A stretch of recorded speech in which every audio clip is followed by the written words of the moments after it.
खबरों के निष्पक्ष विश्लेषण के लिए सब्सक्राइब करें Jantantra TV and press the bell icon. Never miss any update.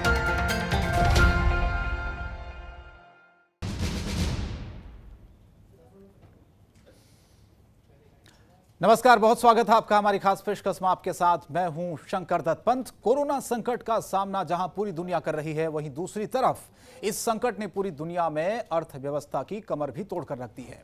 ऐसे में भारत की स्थिति भी दुनिया के दूसरे मुल्कों की तरह दिखाई दे रही है।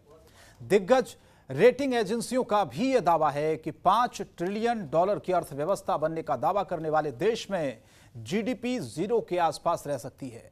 ऐसे हालात के बीच राहुल गांधी भी लगातार अर्थव्यवस्था की तरफ सरकार का ध्यान आकर्षित करने में जुटे हुए हैं, जिसको लेकर आज राहुल ने आरबीआई के पूर्व गवर्नर रघुराम राजन से संवाद भी किया।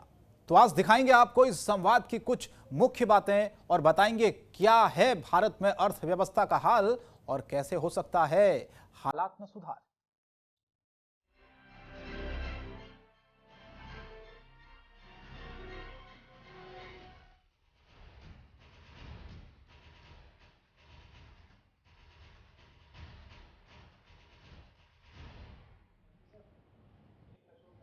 कांग्रेस नेता राहुल गांधी ने भारतीय रिजर्व बैंक के पूर्व गवर्नर रघुराम राजन से कोरोना वायरस संकट की अर्थव्यवस्था पर प्रभाव को लेकर चर्चा की। इस दौरान दोनों ने कोरोना वायरस के चलते विश्व भर में उत्पन्न आर्थिक संकट और भारत के सामने मौजूद चुनौतियों व समाधान पर चर्चा की। आपको दिखाते हैं हमारी ये पहली रिपोर्ट।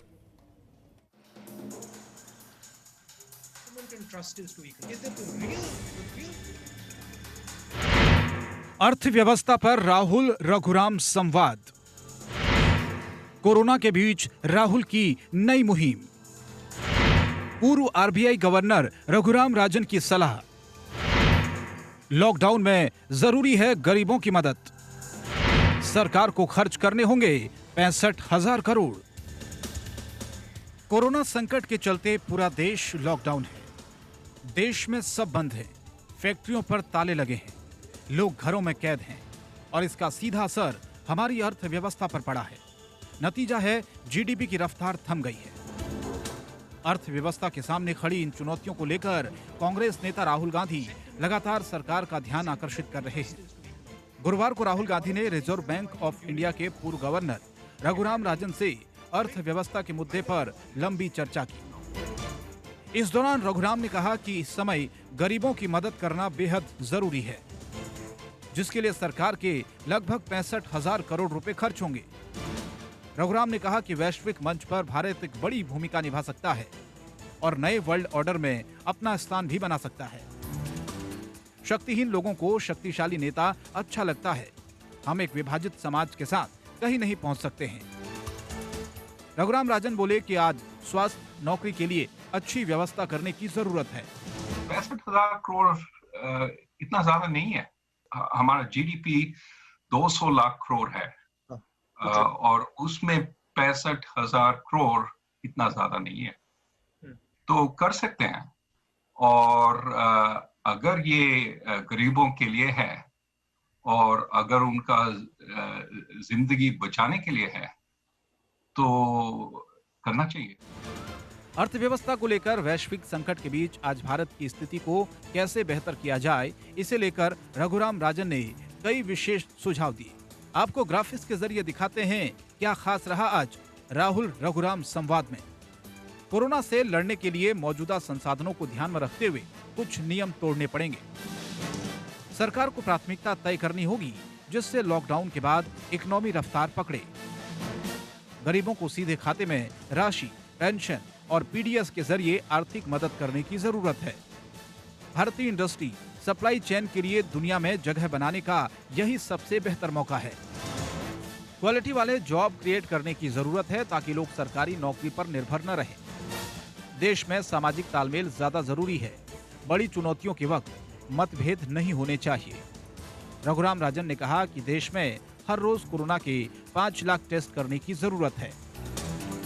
राहुल गांधी के द्वारा लॉकडाउन के बीच अर्थव्यवस्था को कैसे खोला जाए, इस पर राजन ने कहा कि दूसरे लॉकडाउन को लागू करने का मतलब ही है कि आप लॉकडाउन खोलने को लेकर कोई सही तैयारी नहीं कर पाए। लोगों के मन में सवाल है कि तीसरा लॉकडाउन भी आएगा। यदि हम सोचें कि शून्य मामले होने पर इसे खोला जाएगा तो यह असंभव है।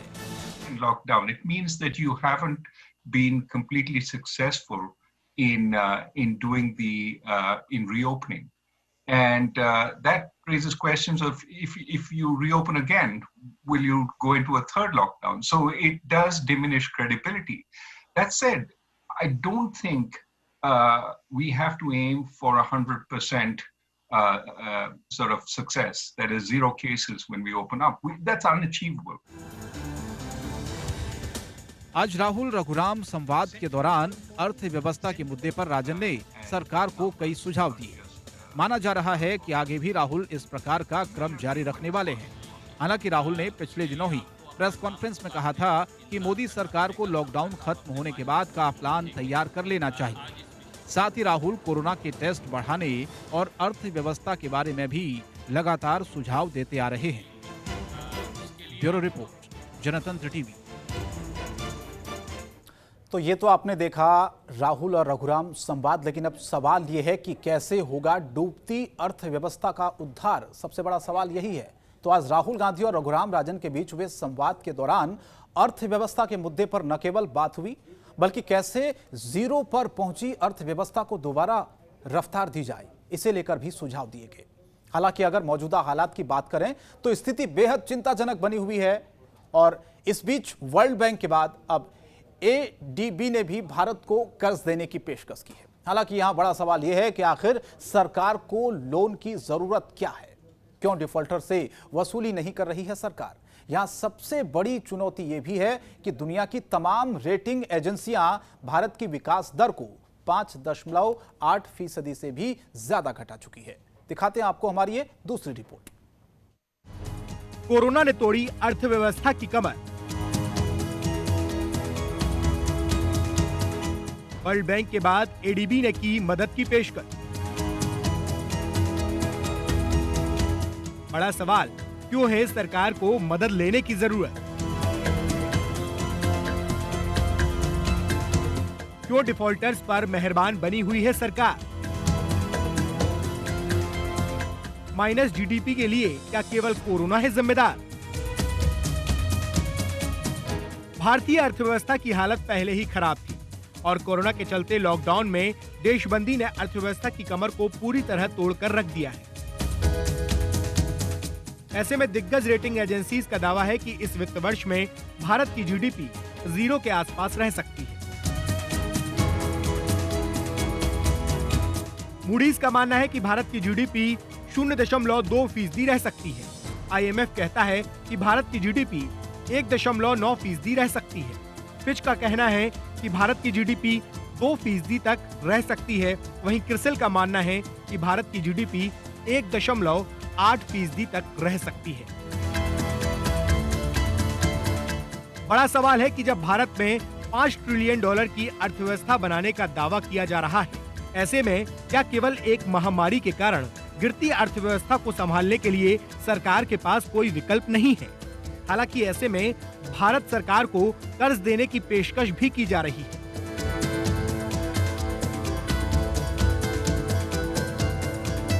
ADB भारत को 1.5 अरब अमेरिकी डॉलर का कर्ज देगा।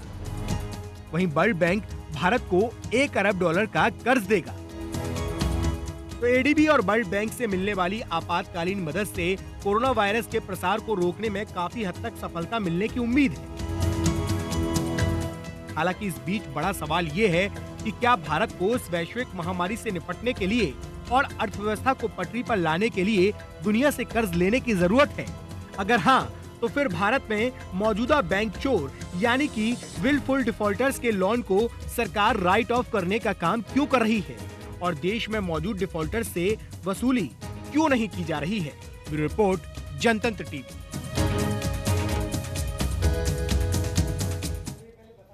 तो इस कोरोना वायरस के बीच और इसके बाद क्या स्थितियां बनेंगी? जो अर्थव्यवस्था है जो पटरी से अभी बेहाल हो चुकी है, उसको पटरी पर कैसे लाया जा सकता है? ये सबसे बड़ा सवाल और सबसे बड़ी चुनौती भी इसे कहा जा सकता है। एक छोटा सा ब्रेक यहां ले रहे हैं, ब्रेक के बाद फौरन हाजिर होते हैं।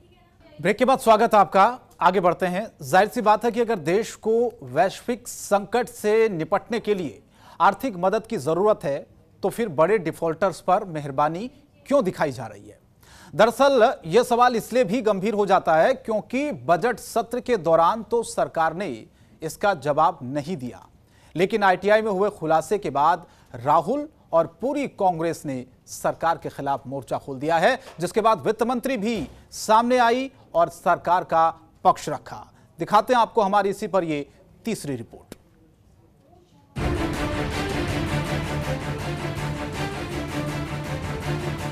देश में कोरोना वायरस को लेकर जारी जंग के बीच गिरती अर्थव्यवस्था को संभालने के लिए क्यों डिफॉल्टर से वसूली ना की जाए? दरअसल ये सवाल इन दिनों सियासी गलियारों में बहस का मुद्दा बन गया है। बजट सत्र के दौरान राहुल के सवाल का सरकार ने जवाब नहीं दिया था, लेकिन आरटीआई में हुए खुलासे के बाद केंद्र सरकार कांग्रेस के निशाने पर आ गई है। दरअसल भारतीय रिजर्व बैंक ने सूचना के अधिकार के तहत दिए गए जवाब में फरार व्यापारी मेहुल चौकसी सहित 50 टॉप विलफुल डिफॉल्टर्स के 68,607 करोड़ रुपए की चौंका देने वाली रकम को माफ करने की बात स्वीकार की है। दरअसल मेहुल चौकसी समेत टॉप 50 विलफुल डिफॉल्टर्स का कर्ज बैंकों ने बट्टा खाते में डाल दिया है। इन टॉप 50 विलफुल डिफॉल्टर्स में आईटी, बुनियादी ढांचे, बिजली, सोने, हीरे के आभूषण, फार्मा आदि सहित अर्थव्यवस्था के विभिन्न क्षेत्रों से जुड़े लोग शामिल हैं। और इसे लेकर राहुल ने ट्वीट कर लिखा कि संसद में मैंने एक सीधा सा प्रश्न पूछा था, मुझे देश के 50 सबसे बड़े बैंक चोरों के नाम बताइए। वित्त मंत्री ने जवाब देने से मना कर दिया। अब आरबीआई ने नीरव मोदी, मेहुल चौकसी सहित भाजपा के मित्रों के नाम बैंक चोरों की लिस्ट में डाले हैं, इसलिए संसद में इस सच को छुपाया गया था। इसके साथ ही राहुल ने इसका वीडियो भी शेयर किया। मैंने पूछा था कि सबसे बड़े 50 विलफुल डिफॉल्टर्स हिंदुस्तान में कौन हैं? माननीय मंत्री जी, मुझे कोई जवाब नहीं दिया। मुझे घुमा फिरा के कुछ और बोला है, मगर जो 50 नाम हमने मांगे, जो प्रधानमंत्री जी कहते हैं, आप प्रश्न पूछो ना। नहीं, थोड़ा बोलने तो दीजिए। आप मूल प्रश्न थोड़ा बोलने तो दीजिए। हाँ। सेट तो करने दीजिए। वहीं राहुल गांधी के बाद कांग्रेस नेता रणदीप सुरजेवाला और पूर्व वित्त मंत्री पी चिदम्बरम ने भी सरकार को घेरा। चिदम्बरम ने कहा कि वित्त मंत्री निर्मला सीतारमण टेक्निकल रूल के पीछे क्यों छुप रही हैं। Firstly, I asked to government to say when were the loans given. I said break it up into 3 periods. Loans given prior to 2004 in the Vajpayee ji's regime. Loans given between 2004 and 2014, and loans given after 2014. Your NPA must be broken up into 3 parts. There's no answer so far. 68,607 crore रुपया bank right of की सूची में सबसे पहला नाम मेहुल चौकसी, नीरव मोदी की जोड़ी का है, जिनकी कंपनी गीतांजलि जेम्स, गिली इंडिया, नक्षत्र ब्रांड्स का 8,048 करोड़ रुपया मोदी सरकार ने राइट ऑफ किया है। यही नहीं, मोदी जमा मेहुल यानी नीमो साथ पालनपुर गुजरात के एक और भगोड़े जोहरी जतिन मेहता की कंपनियों विंसम डायमंड्स एवं फॉरएवर प्रीशियस ज्वेलरी का 6,048 करोड़ रुपया बैंक लोन राइट ऑफ कर दिया गया है। एक और भगोड़े विजय माल्या की कंपनी किंगफिशर एयरलाइंस का 1,943 या 1,950 करोड़ रुपया माफ कर दिया गया है। कोरोना की महामारी के समय तो कांग्रेस ने इस मुद्दे पर सरकार का चौतरफा घेराव शुरू कर दिया है। इसका अंदाजा इस बात से लगाया जा सकता है कि राहुल गांधी के सवालों का जवाब देने के लिए देश की वित्त मंत्री निर्मला सीतारमण ने 13 ट्वीट किए। वित्त मंत्री ने अपने ट्विटर में लिखा कि कांग्रेस सांसद राहुल गांधी और कांग्रेस के मीडिया प्रभारी रणदीप सुरजेवाला ने लोगों को गुमराह करने की कोशिश की है। बिल्कुल कांग्रेस वाले तरीके से उन्होंने संदर्भ से बाहर निकालकर तथ्यों को सनसनीखेज बनाया है। 2009-10 और 2013-14 के बीच बैंकों ने 1,45,226 करोड़ रुपए की राशि को राइट ऑफ किया था। आशा है कि राहुल गांधी ने डॉक्टर मनमोहन सिंह से सलाह ली होगी कि यह राइट ऑफ किस केस के बारे में था। तो वित्त मंत्री इस मुद्दे को भी यूपीए काल से जोड़ती नजर आई। हालांकि इस बीच बड़ा सवाल है कि मोदी सरकार का दूसरा कार्यकाल चल रहा है। ऐसे में इन बैंक चोरों पर लगाम कब लगेगी और कब सरकार अर्थव्यवस्था को पटरी पर लाने के लिए इन डिफॉल्टर्स से वसूली करेगी। ब्यूरो रिपोर्ट, जनतंत्र टीवी। तो एक तो कोरोना जैसी महामारी की मार, ऊपर से गिरती अर्थव्यवस्था के आ जाने वाले दिनों में देश को बड़े संकट में धकेल दिया है। मंदी से बचने का कोई रास्ता फिलहाल नजर तो नहीं आ रहा है। ऐसे में बात उन भगोड़ों की होनी जरूरी है जो देश को करोड़ों की चपत लगाकर फरार हो गए हैं। एक रिपोर्ट के जरिए और करिए देश को लूटने वाले भगोड़ों की रकम पर किस तरह से ये देश के बड़े भगोड़े हैं जो मोटी मोटी रकम लेकर देश से फरार हैं। दिखाते हैं आपको हमारी इसी पर ये चौथी रिपोर्ट।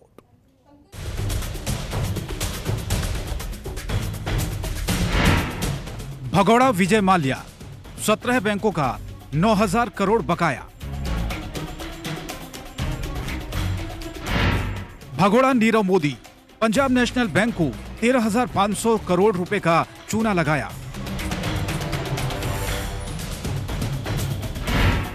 भगोड़ा नितिन जयतीलाल संदेसरा, बैंक का 5,383 करोड़ लेकर फरार। भगोड़ा मेहुल चौकसी, हजारों करोड़ की चपत लगाई।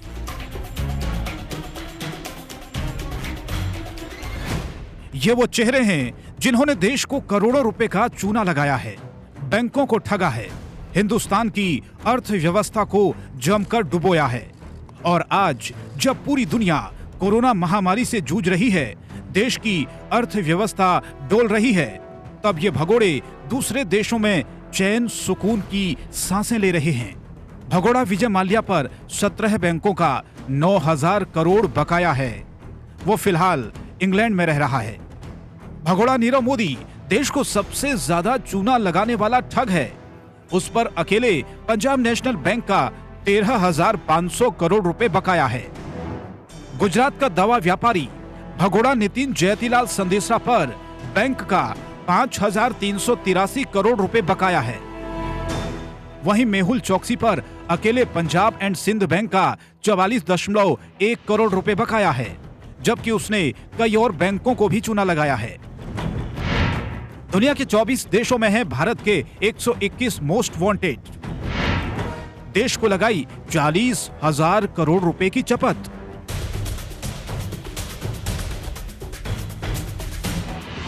ऐसा नहीं है कि सिर्फ इन्हीं 5 चेहरों ने देश को लूटा है, आवाम को खसोटा है, अर्थव्यवस्था को घुटनों पर लाने का गुनाह किया है। बल्कि सच यह है कि दुनिया के 24 देशों में भारत के 121 मोस्ट वांटेड रह रहे हैं, जिन्होंने देश को 40,000 करोड़ रुपए की चपत लगाई। जरा गौर करिए, भारत को लूटकर भागने वालों को शरण देने में ब्रिटेन सबसे आगे है। ब्रिटेन में विजय माल्या सहित 60 भगोड़े शरण लिए हुए हैं। अमेरिका में 38 भगोड़े रह रहे हैं। यूएई में 20, कनाडा में 13, जर्मनी और सिंगापुर में 5-5, बांग्लादेश, इटली, नेपाल में 3-3 भगोड़े शरण लिए हुए हैं। इनमें से ज्यादातर देशों के साथ भारत के बहुत अच्छे रिश्ते हैं। बावजूद इनके अभी तक न तो भगोड़े पकड़े गए हैं, न ही उनसे पैसा वापस मिलने की कोई उम्मीद ही जगी है। अगर इन भगोड़ों से मिलने वाली रकम हिंदुस्तान सरकार वसूल लेती है, तो घुटनों के बल खड़ी देश की अर्थव्यवस्था को संभाला जा सकता है, मंदी के डर को खत्म किया जा सकता है। ब्यूरो रिपोर्ट, जनतंत्र टीवी। देश की अर्थव्यवस्था को चौपट करने वाले सिर्फ देश के बाहर ही नहीं, बल्कि देश के अंदर भी मौजूद हैं। हाल ही में आरटीआई में मांगी गई जानकारी के बाद बड़े विलफुल डिफॉल्टर्स की लिस्ट जारी की गई थी। इस लिस्ट में उन विलफुल डिफॉल्टर्स के नाम थे जिन पर 50,000 करोड़ रुपए से अधिक की राशि फंसी पड़ी है। इस लिस्ट में भगोड़े हीरा कारोबारी की कंपनी गीतांजलि जेम्स टॉप पर है। आपको दिखाते हैं इसी पर हमारी ये आखिरी रिपोर्ट।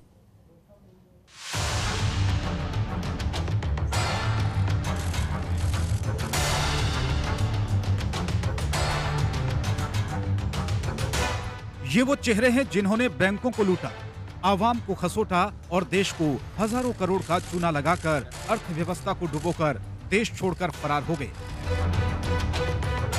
लेकिन कई और ऐसे चेहरे हैं जो फिलहाल तो हिंदुस्तान की सीमाओं के अंदर ही हैं, लेकिन जो चले एकदम इनकी ही राह पर। जरा गौर कीजिए। हाल ही में आरटीआई से मांगी गई जानकारी के बाद बड़े विलफुल डिफॉल्टर्स की लिस्ट जारी की गई थी। इस लिस्ट में उन विलफुल डिफॉल्टर्स के नाम थे जिन पर 50,000 करोड़ रुपए से अधिक की राशि फंसी पड़ी है। इस लिस्ट में भगोड़े हीरा कारोबारी की कंपनी गीतांजलि जेम्स टॉप पर है। गीतांजलि जेम्स पर 5,044 करोड़ रुपए का विलफुल डिफॉल्टर है। इस लिस्ट में मेहुल चौकसी की गीतांजलि जेम्स के अलावा 2 और कंपनियां शामिल हैं। इसके अलावा देश की नामी पेन कंपनी रोटोमैक भी आरटीआई की इस लिस्ट में शामिल है। इस लिस्ट के मुताबिक आरटीआई एग्रो लिमिटेड पर 4,197 करोड़ रुपए, Winsome diamonds and jewellery limited पर 3,386 करोड़ रुपए, रुचि सोया इंडस्ट्रीज लिमिटेड पर 3,225 करोड़ रुपए, रोटोमैक ग्लोबल प्राइवेट लिमिटेड पर 2,844 करोड़ रुपए, किंगफिशर एयरलाइंस लिमिटेड पर 2,488 करोड़ रुपए, कोडोस केमी लिमिटेड पर 2,326 करोड़ रुपए, जूम डेवलपर्स प्राइवेट लिमिटेड पर 2,024 करोड़ रुपए, डेकन क्रॉनिकल होल्डिंग्स लिमिटेड पर 1,951 करोड़ रुपए बकाया है। इसके अलावा भी एबीजी शिपयार्ड लिमिटेड पर 1,875 करोड़ रुपए, forever precious jewellery and diamonds private limited पर 1,718 करोड़ रुपए और सूर्या विनायक इंडस्ट्रीज लिमिटेड पर 1,628 करोड़ रुपए बकाया है।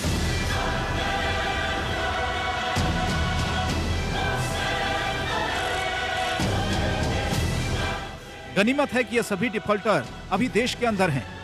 विजय माल्या, नीरव मोदी, मेहुल चौकसी की तरह देश छोड़कर भागे नहीं, लिहाजा बकाया चुकता होने की फिलहाल उम्मीदें बंधी है। लेकिन ये बकाया कब तक चुकता होगा, कब तक इन डिफॉल्टरों को समय मिलता रहेगा?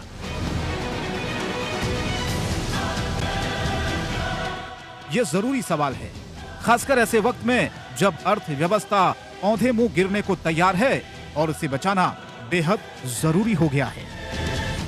ब्यूरो रिपोर्ट, जनतंत्र टीवी।